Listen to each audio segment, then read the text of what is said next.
ดังทอขาวปั้นสวรรค์บันดาลแห่งพื้นพระสุธา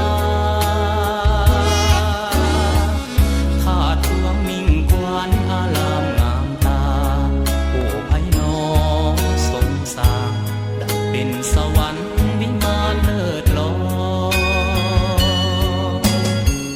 อารุณสาดสีทั่วทิวทุกแห่งหมู่นกโบบินว่าปิวเลื่อนลอ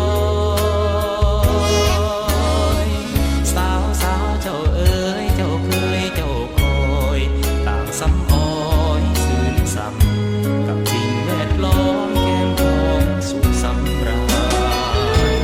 เวียงจันทร์เจ้างามเหลือที่กล่าวมางามแท้สุดพันละนาวาสนาเมื่อได้พบผ่านแสนสุขใจหาได้เปรียบปานแม้นจากไปขอบ่ลืมจดจำในห้วงวิญญาณเวียงจันทร์เจ้างามงามแท้ทุกแห่ง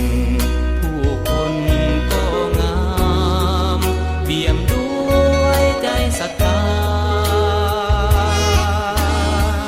แม้มีคู่ฮักบ่ขอห่างลาจะถนอมดอมเจ้าหวังเอาเวียงจันทร์เป็นมิ่งเมืองตา